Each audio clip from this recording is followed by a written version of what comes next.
तुम्हाला वाटत असेल अध्यक्ष साहित्य संमेलनाचा चांगला आहे, पण याला कोणी सांगा की थांबायचं असते.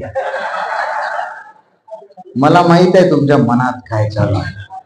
कविता चांगल्या आहेत, पण उशीर किती झालेला याला कळतं का नाही? तुमचं नशीब चांगलं आहे की मी हाडाचा कवी आहे, मला भावना कळतात. तुम्ही नशीबवान लोक आहे. तुमच्या नशिबात मी आहे, नाही तर खतरनाक कवी असता. 3 तासाचा कार्यक्रम होता, एका ठिकाणी 6 तास झाले तरी कवी थांबले नाही. कविता चालूच, 500 लोक गायब झाले तरी कवी थांबले नाही. मग 100च लोक राहिले तरी बी कवी थांबले नाही. मग 4च लोक राहिले, 1 2 3 4. मग हे कवी त्या संयोजकाला म्हटले, हे 4 लोक लय गर्दी दिसतात, 7 तास झाले तरी जागेवरून हल्ले नाही. ते संयोजक म्हणत, तुम्ही तुमचा आवरान जा घरी. ते चौघच्या चौघ कानानं बहिरे आहे. एकाला ऐकू येत नाही, त्याच्या डायनामो गेले, सेन्सर उडले, ते करंट येत नाही. आता घरी सण होत नाहीत म्हणून इथं आणून ठेवले, आणि आता इथंच झोपणार आहे. तरी आमच्यातला खतरनाक होता एक कवी, तो म्हटला मी या 4 लोकांना ऐकवणार. झाला तो चालू, पण आवाज गावात गेला. गावातले लोक काठ्याच घेऊन आले. असे 100 फुटावर आले तरी हो थांबला नाही. 10 फुटावर आले तरी यानं शेवटचं कडवं घेतलं. त्यातला पैलवान पुढे आला, त्याने काळी आदरी याच्याकडे बघितलं. हा आता संपलं म्हणे, आता माफ करा म्हणे, आता काही म्हणे. इकडे तिकडे शोधायला लागला तो पैलवान स्टेजवर. काय शोधता म्हणे, माफ करा ना. काय पैलवान म्हटला, तुमचं चालू द्या, तुमची चुकी नाही. तुम्हाला इथं कोणी बोलावलं, याला बघतो आणि मग तुम्हाला बघतो. मला इथं बोलावणारे हे रणजित, जे काय बघायचंय ते त्यांच्याकडे बघा. त्यांनी जे अध्यक्षपद दिलंय, पण कार्यक्रमाचा आता खस समारोप आलेला आहे. अध्यक्षीय भाषणासाठी मला तुम्ही उभं केलं. मला प्रचंड आनंद झाला. एका खेड्यातल्या व्यक्तीला तुम्ही एवढा मोठा मान दिला आणि शांत चित्तानं मला ऐकून घेतलं. जेवढ्या संख्येनं इथं पुरुष मंडळी आहे, तेवढ्या संख्येनं इथं महिला मंडळी आहे. मला एवढा आनंद झाला. जोरदार टाळा महिलांसाठी वाजवा. महिलांवर कोणी काही बोलतच नाही मगापासनं. नाही मी मित्र तर घेतो, पण ते महिलांवर कोणीच बोललं नाही ना. महिलांवर एवढे उपकार आहेत महिलांचे, महिलांवर कोणी बोललंच नाही. एवढा दबदबा असतो महिलांचा. घरीच नाही, कार्यक्रमात सगळीकडे महिलांचा दबदबा आहे.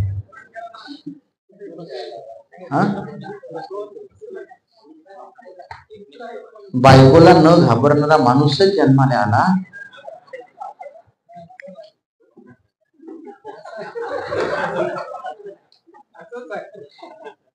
एक बाई तर माहेरले गेली, नवऱ्याला सांगून ठेवलं, हे बा मी तुम्हाला कधी फोन करील, मला घरी दिसले पाहिजे. हा मग तू जायचं घरी. माहेरले गेली बाई, पहिल्याच दिवशी संध्याकाळी फोन केला, हॅलो हॅलो कुठे हा? अरे कुठे हा म्हणजे घरी जाऊ ना. खरंच घरी आ का? तुझी शपथ म्हणे मी घरी जाऊ. मारता का म्हणे मला. वा किचन मध्ये. कशाला? मिक्सर लावून दाखवा. अरे मिक्सर लावा. लावली व पिन दाबलं बटन, गुर्र ठेवा म्हणे फोन. एवढंच आई बायको आहे म्हणे बा. दुसऱ्या दिवशी परत संध्याकाळी त्याच टाईमाला, हॅलो हॅलो कुठे या? पाय म्हणे कालच तुला सांगितलं, आजही सांगतो, तू यासारखा आतंकवादी माझ्या जिंदगीत आहे. कुठं जायची मग हिंमत आहे का? मी घरी जा. आवाज वा किचन मध्ये. मिक्सर लावून दाखवा. अरे आज आहे का? लावा. गरीब माणूस. लावली पिन बटन दाबलं, गुर्र ठेवा म्हणे फोन. अरे पुढे काही एवढंच काही बायको आहे म्हणे बा. 7-8 दिवस झाले.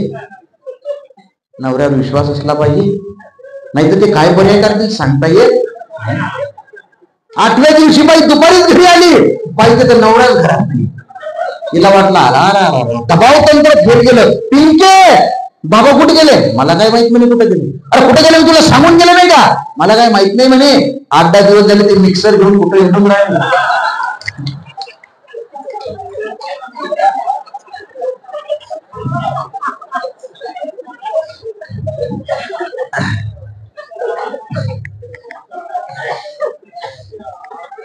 हसणारा प्रत्येक चेहरा हा सुंदर असतो.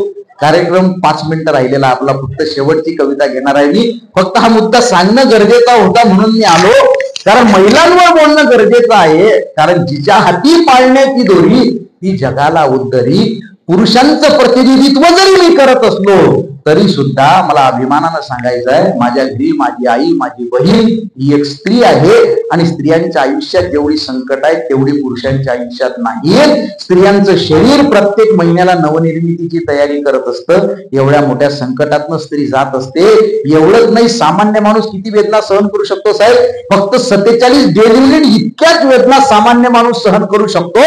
पण ज्यावेळेस एक स्त्री एका बाळाला जन्म देते, तिला होणाऱ्या वेदना ह्या 57 डेली इतक्या असतात. म्हणजे सामान्य सहनशक्तीच्या पलीकडे जाऊन बाळाला जन्म देणारी स्त्री असते. आपण आपल्या गावात चिता पेटते, अख्खा माणूस जाळतो, त्याच्यावर अख्खा माणूस जळतो. काय जळत नाही? माणसाची हाडं, माणसाच्या अस्थी. आणि सायन्स सांगतं माणसाच्या हाडांची निर्मिती कशी होते. आईच्या गर्भात बाळ असताना आईच्या दुधापासून बाळाच्या हाडांची निर्मिती होत असते. म्हणजे ती चिता सुद्धा म्हणत असेल, अरे छोटी मोठी प्रत्येक गोष्ट जाळण्याची ताकद माझ्यात आहे, पण आईचं दूध जाळण्याची ताकद अजूनपर्यंत माझ्यात आली नाही. हे स्त्रीचं कर्तृत्व आहे, हे स्त्रीचं श्रेष्ठत्व आहे. फक्त सगळ्या साहित्यिकांचा प्रॉब्लेम काय होतो? फेसबुक उघडलं तुम्ही की महिला दिनाला एकच पोस्ट असते की मी तुझ्यात पुरुष शोधतो, मी तुझ्यात पुरुष शोधतो. कशाला शहाणपणा करायला लागते? स्त्री जशी आहे निसर्गानं तिला बनवलेला आहे तशी श्रेष्ठ आहे. उलट काही ठिकाणी पुरुषापेक्षा एक कणभर का होईना मला श्रेष्ठ वाटते स्त्री, कारण तिला गर्भ यातना आहे, नरक यातना सहन करते. बाळाच्या निर्मितीचा सिद्धांत तिच्या गर्भात निर्माण होतो. तुमच्या माझ्या प्रत्येकासाठी मरायसाठी 1000 कारण आहेत, पण जन्म घेण्यासाठी एकच कारण आहे, ते म्हणजे स्त्री. स्त्री किती श्रेष्ठ असली पाहिजे? माणसाच्या आयुष्यात काहीच नाही. माणूस हा ऍक्सिडेंटल आहे या जगाच्या प्रजननाच्या क्रियेमध्ये. त्यामुळे स्त्रियांचा फार आदर आपण केला पाहिजे.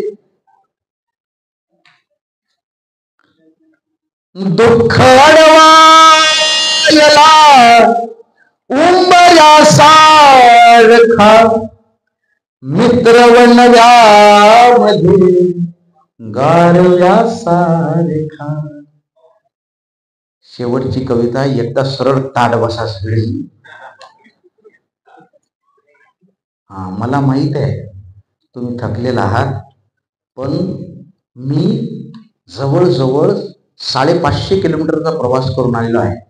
कालचा कार्यक्रम केला, प्रवास केला, सरळ इकडे आलो, परत हा नागपूर पर्यंत त्या याच्यापासून नांदेड पासूनचा प्रवास केला आणि तुमच्या समोर आलेलो आहे. मी तुमच्यापेक्षा जास्त मी थकलेलो आहे. तुम्ही बोर नाही ना झाले माझ्या कविताने? नाही, एकच घेतो मी, पुरस्कार आहे. नाही, एकच घेतो. काही संयोजकांना टेन्शन आलं, रक्त कमी झालं 5 तुम्ही 2 कविता म्हटल्यावर त्यांचं 2 MG कमी झालंय रक्त. तसं नाही, एकच कविता मी घेणार आहे, कारण मी हाडाचा कवी आहे. मग सांगितलं, मला रसिकांचीच नाडी कळत नाही, संयोजकांची सुद्धा नाडी कळते. संयोजकांच्या मनात काय चालू आहे तेही कळते. कारण एसी मध्ये बसून फक्त 5 मिनिटं जरा मनापासून एसी मध्ये बसून मातीच्या कुशीतल्या गप्पा करणारा मी कवी नाहीये. मी शेतकऱ्याचा पोरगा आहे.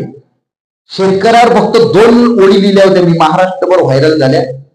बऱ्याच जणांनी एसी मध्ये बसून मातीच्या गप्पा केल्या आणि त्यांना पुरस्कारही भेटले बरं का. मी त्यातला कवी नाही. शेतकऱ्यावर 2 ओळी लिहिल्या मी. तुमच्यात जर शेतकरी जिवंत असेल तर तुमचा काळीत चिरत जातील ओळी. बऱ्याच दिवसांना त्या झोपडीत लकलकाट दिसतोय. शेतकऱ्याचं नशीब फळलं का काय? बऱ्याच दिवसांना त्या झोपडीत लकलकाट दिसतोय. शेतकऱ्याचं नशीब फळलं का काय? दिवाळी नाही, दसरा नाही, यानं घरातच प्रेत जाळलं का काय? ज्या दिवशी शेतकरी मरतो का नाही त्या दिवशी त्यानं आत्महत्या केलेली नसते. 15 दिवस आधी दररोज त्यानं मनातल्या मनात आत्महत्या केलेली असते. कारण त्याचे हे कष्ट, ही अवस्था कुणाला दिसते? सरकारला नाही. त्याचे 2 बैल बघत असतात. त्यांना वाटत असतं आपला मालक एक दिवस या बाबडीच्या झाडाला लटकून घेणार आहे. त्या बैलांच्या मनात मालकाविषयी काय भावना असतील त्या फक्त 2 ओळीत लिहिल्या मी. दोन आरामार मले भेऊ नको र, सोडून पण मालका तू जाऊ नको र.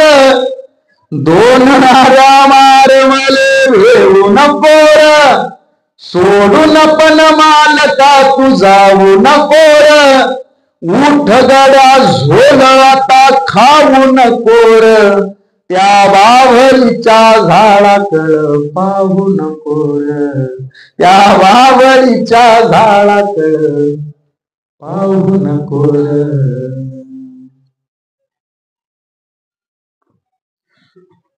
आणि ज्यांनी एसी मध्ये बसून मातीच्या गप्पा केल्या त्यांना सुद्धा मी सोडलं नाही, त्यांच्यावर पण ओढी केल्या.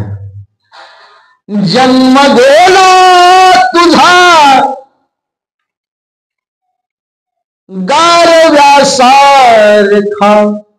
का व्यथा मांडतो भोगल्यासारखा, दुःख का मांडतो भोगल्यासारखा. सापडे साचले कल्पनेचे किती, सापडे साचले कल्पनेचे किती. हुंद का हिंडतो पोरक्यासारखा, का व्यथा मांडतो भोगल्यासारखा. झाड वाढेलही ओल भेटेलही, झाड वाढेलही ओल भेटेलही. आत जा तू जरासा मुळासारखा, का व्यथा मांडतो भोगल्यासारखा. दुःख अडवायला उंबऱ्यासारखा, मित्र वणव्यामध्ये गारव्यासारखा, मित्र वणव्यामध्ये गारव्यासारखा. वाट चुकणार नाही जीवनभर तुझी, वाट चुकणार नाही जीवनभर तुझी. एक तू मित्र कर, एक तू मित्र कर, आरशासारखा, मित्र वणव्यामध्ये गारव्यासारखा. आत्महत्याच करणार नाही कुणी, आत्महत्याच करणार नाही कुणी. मित्र असला जवळ जर मनासारखा, मित्र वणव्यामध्ये गारव्यासारखा. आत्महत्या करणाऱ्या मित्राला परत आणण्याची ताकद मित्रामध्ये आहे. गौतम बुद्धांनी सांगितलं, जगात सर्वश्रेष्ठ नातं आहे मैत्रीचं. जात धर्म पंथ पक्ष लिंग वर्ण भेद सीमा प्रांताच्या पलीकडे एक नातं उभं आहे, ते म्हणजे मैत्रीचं. लहान ज्येष्ठ तरुण म्हातारा प्रत्येकासाठी मैत्रीचं नातं आहे. या कोरोनाच्या काळामध्ये एकमेकाला हात लावत नव्हते लोक, अशा काळात मित्राच्या आई वडिलांना पाठीवर घेऊन हॉस्पिटलमध्ये ऍडमिट करणारे मित्र या समाजात होते. म्हणून हा कोरोनाचा काळ आपण यशस्वीरित्या पार करू शकलो. मित्र गरीब असतो, मित्र श्रीमंत असतो, मित्र हुशार असतो, मित्र मंद असतो, पण तो जोपर्यंत सोबत आहे ना, दुःखासाठी काळजाचा दरवाजा बंद असतो. मित्र शेंबळा जरी असला तो तुम्हाला कधी आत्महत्या करू देणार नाही. म्हणून एक तरी आपला मित्र असला पाहिजे आणि मरेपर्यंत आपण तो जपला पाहिजे. एकदा मनापासून सगळे जर हात वर करा, कोणाकोणाला जीवलग मित्र आहे, कोणाकोणाला जीवलग मित्र किंवा मैत्रीण आहे, हात वर करा. जीवलग मित्र किंवा मैत्रीण आहे, वा वा वा, हात खाली करा.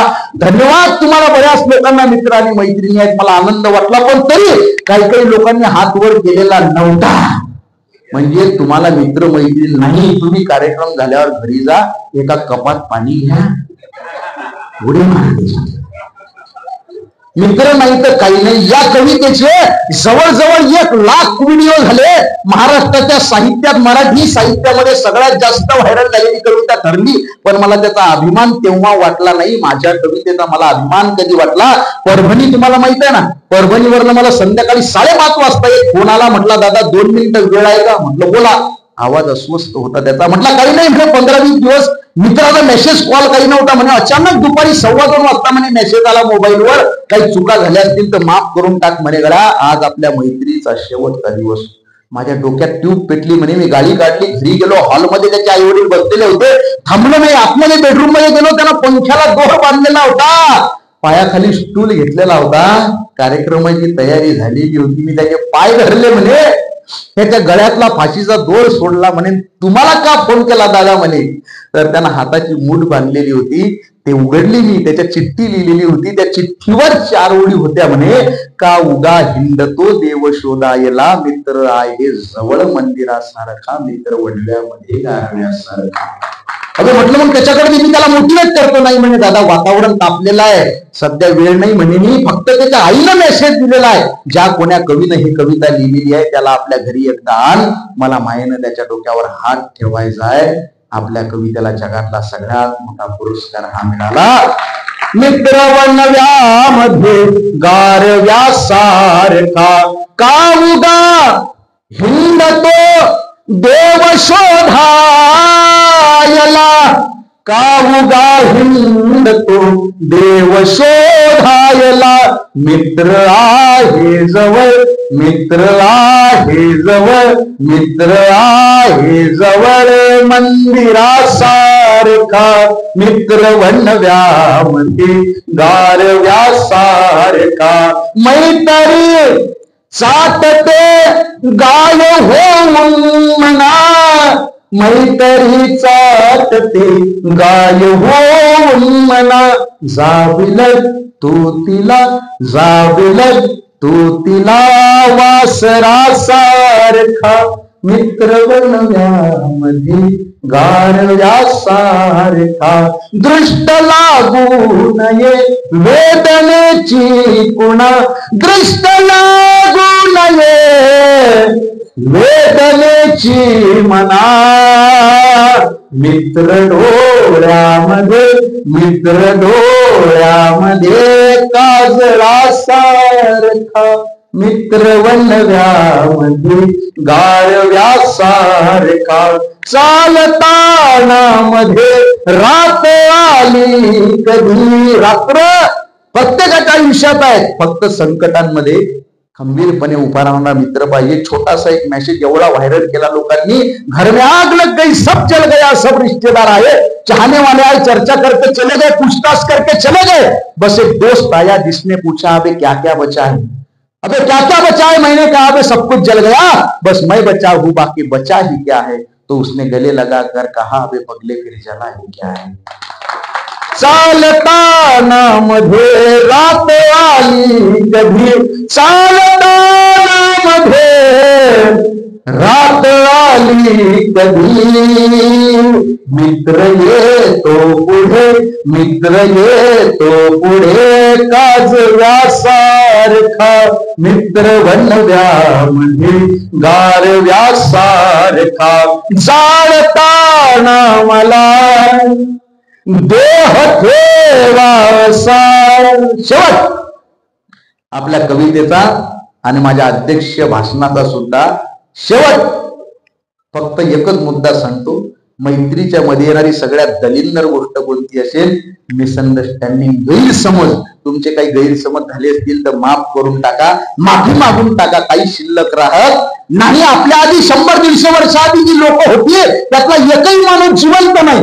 आपल्या नंतर 100-150 वर्षानंतर आपल्यातला एकही चेहरा जिवंत असणार नाही. आपले फोटो झालेले असतील, येणारी पिढी भिंतीला ते फोटो लावील आणि नंतर ते घरी जागा नाही म्हणून काढून टाकतील.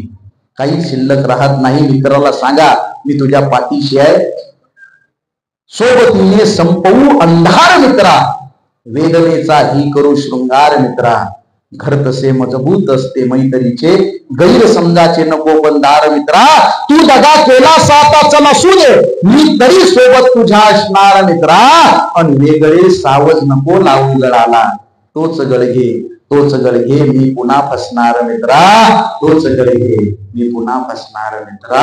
मित्र वनव्यामध्ये गारव्यासारखा, जाळताना मला देह ठेवासा. दक्षिणेकडे पाय करा आणि उत्तरेकडे पाय करा, फाकळ पसारायचो. मला जाळताना कसं ठेवा, जाळताना मला देह ठेवासा कसा हात खांद्यावरी हात खांद्यावरी टाकल्यासारखा मित्र बनव्यामध्ये गारव्यासारखा जाळताड मला देह ठेवासा. एकदा खांद्यावर हात टाका सगळेजण, ज्यांना ज्यांना शक्य आहे खांद्यावर हात टाका. महिला वर्ग शक्य नाही का तुम्हाला? इकडे ज्येष्ठ लोक, रणजित सर, हा वा वा, स्टेजवर पण वा वा, महाराज टाका, वा वा. मित्रांना बोलावलं का